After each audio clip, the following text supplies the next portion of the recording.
महामुनि, जब भगवान में मेरी रुचि हो गई तब उन मनोहर कीर्ति प्रभु में मेरी बुद्धि भी निश्चल हो गई।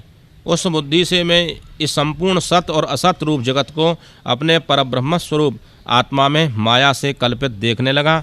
इस प्रकार शरद और वर्षा इन दो ऋतुओं में तीनों समय उन महात्मा मुनियों ने श्री हरि के निर्मल यश का संकीर्तन किया और मैं प्रेम से प्रत्येक बात सुनता था। अब चित्त के रजोगुण और तमोगुण को नाश करने वाली भक्ति का मेरे हृदय में प्रादुर्भाव हो गया। मैं उनका बड़ा ही अनुरागी था, विनयी था। उन लोगों की सेवा से मेरे पाप नष्ट हो चुके थे। मेरे हृदय में श्रद्धा थी, इंद्रियों में संयम था और एवं शरीर, वाणी और मन से मैं उनका आज्ञाकारी शिष्य बन गया। उन दीन वत्सल महात्माओं ने जाते समय कृपा करके मुझे उस गुह्यतम ज्ञान का उपदेश किया जिसका उपदेश स्वयं भगवान ने अपने श्रीमुख से किया है। उस उपदेश से ही जगत के निर्माता भगवान श्री कृष्ण की माया के प्रभाव को मैं जान सका, जिसके जान लेने पर उनके परम पद की प्राप्ति हो जाती है। सत्य संकल्प व्यास जी, पुरुषोत्तम भगवान श्री कृष्ण के प्रति समस्त कर्मों को समर्पित कर देना ही संसार के तीनों तापों की एकमात्र औषधि है। यह बात मैंने आपको बतला दी। प्राणियों को जिस पदार्थ के सेवन से जो ज्ञान हो जाता है वही पदार्थ चिकित्सा विधि के अनुसार प्रयोग करने पर क्या उस रोग को दूर नहीं करता।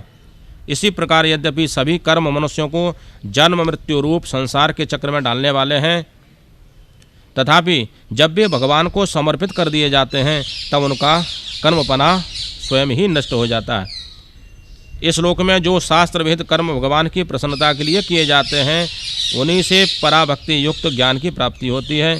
उस भगवदर्थ कर्म के मार्ग में भगवान के आज्ञानुसार आचरण करते हुए जो लोग बार बार श्री कृष्ण के गुण और नामों का कीर्तन तथा स्मरण करते हैं, प्रभो आप भगवान श्री वासुदेव को नमस्कार है, हम आपका ध्यान करते हैं। प्रद्युम्न, अनिरुद्ध और संकर्षण को भी नमस्कार है।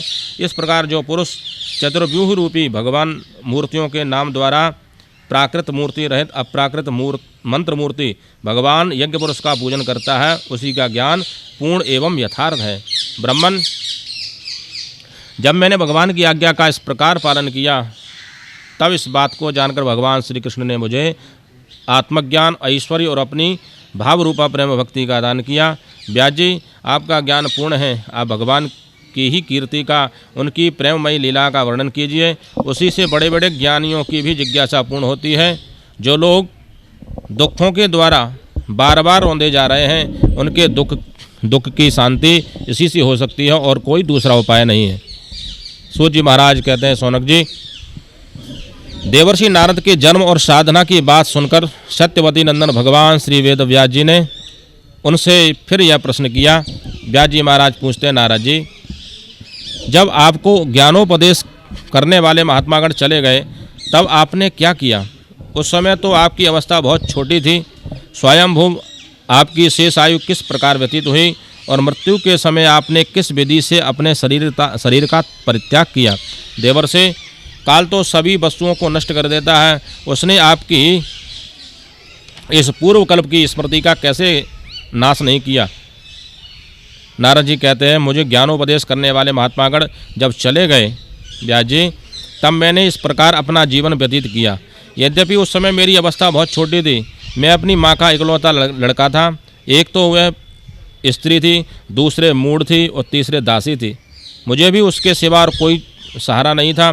उसने अपने को मेरे स्नेह पास से जकड़ रखा था। वह मेरे योगक्षेम की चिंता तो बहुत करती थी, परंतु पराधीन होने के कारण कुछ कर नहीं पाती थी। जैसे कठपुतली नचाने वाले की इच्छा के अनुसार ही नाचती है, वैसे ही ये सारा संसार ईश्वर के अधीन है।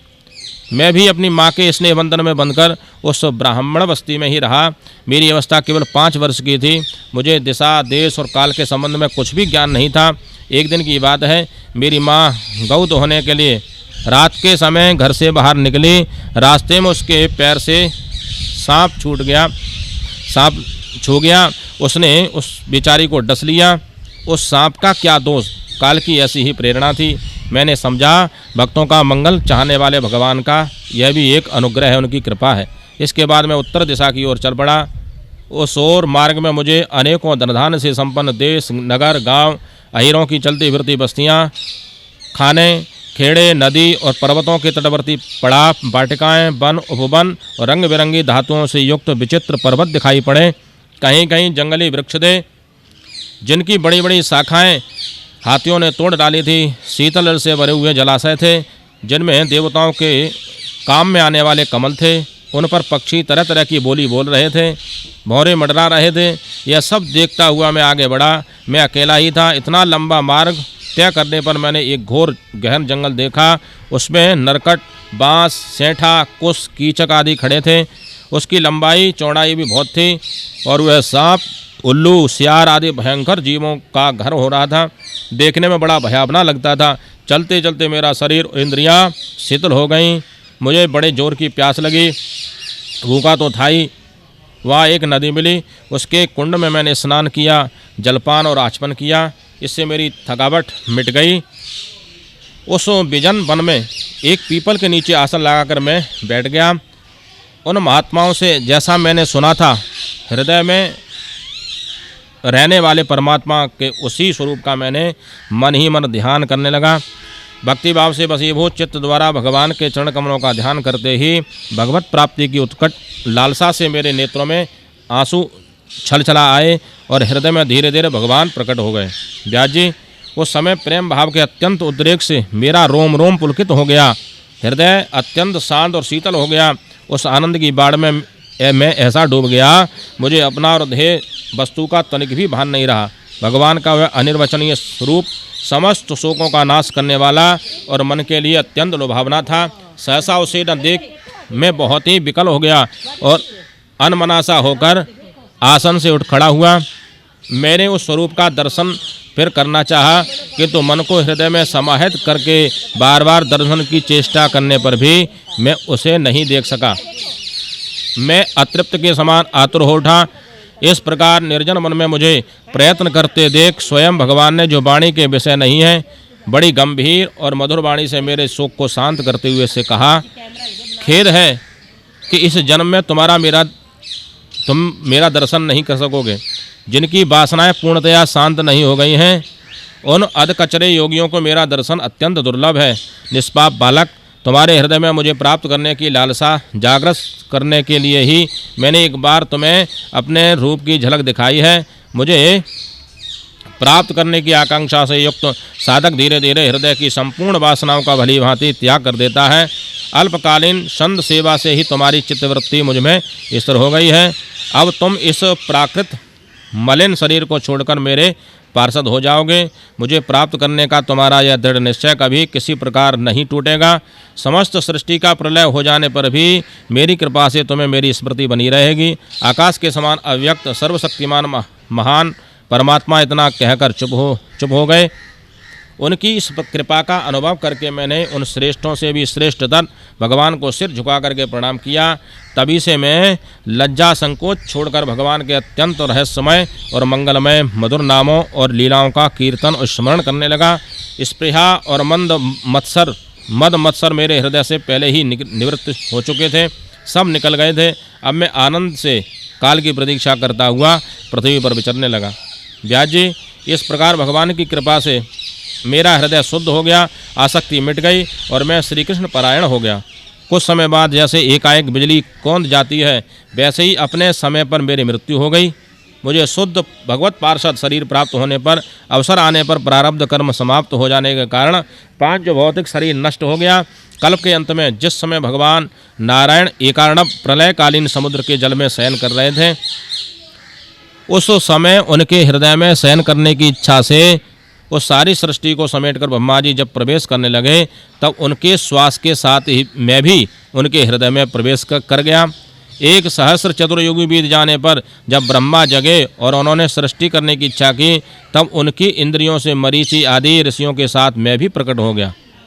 तभी से मैं भगवान की कृपा से बैकुंठ आदि में और तीनों लोकों में बाहर और भीतर बिना रोक टोक विचरण किया करता हूँ। मेरे जीवन का व्रत भगवत भजन अखंड रूप से चलता रहता है।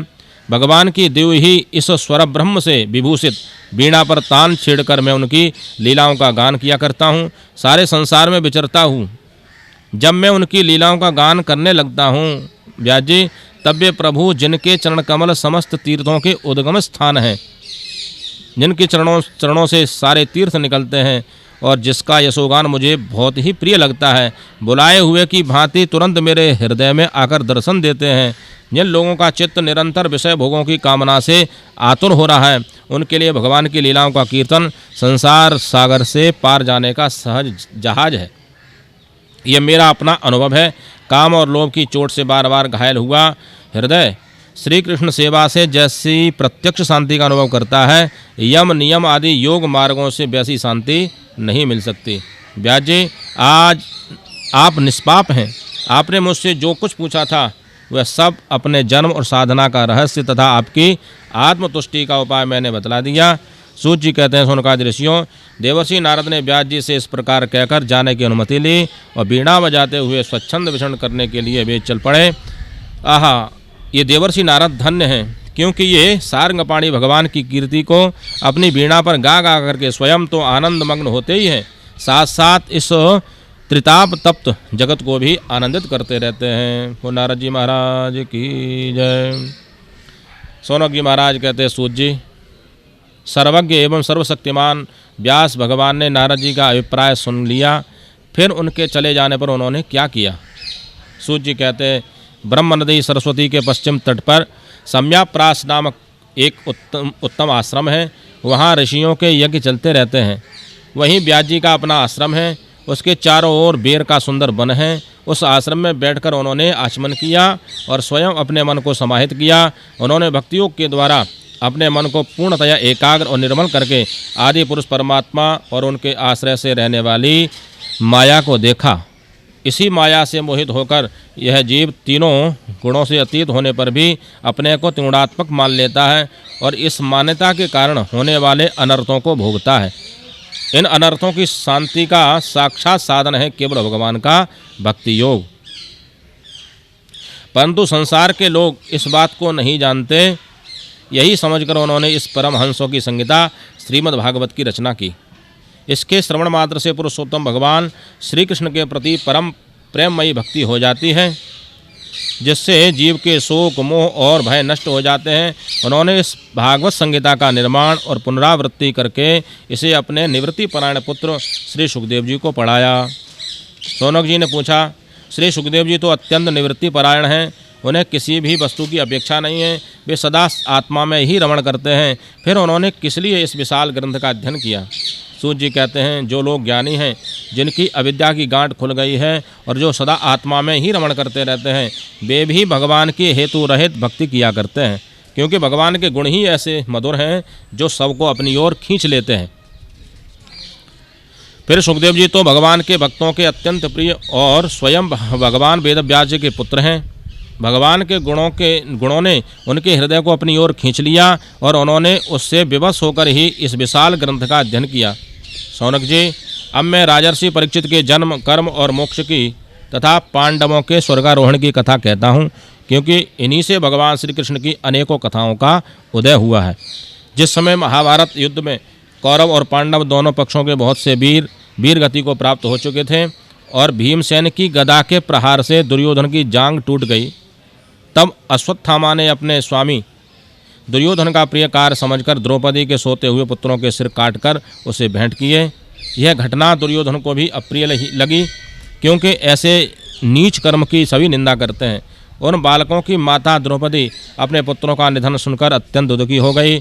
उसकी आंखों से आंसू छल छला आए, वह रोने लगी। अर्जुन ने उसे सांत्वना देते हुए कहा, कल्याणी, मैं तुम्हारे आंसू तब पहुँचूंगा जब इस आददाई ब्राह्मणाधम का सिर गांडीव धनुष के बाणों से काटकर तुम्हें भेंट करूंगा और पुत्रों की अपने अंत्येष्टि क्रिया के बाद तुम उस पर बैठकर स्नान करोगी।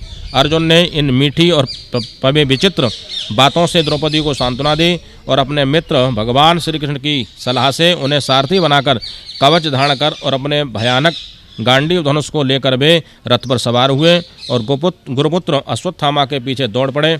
बच्चों की हत्या से अश्वत्थामा का भी मन उद्विग्न हो गया था।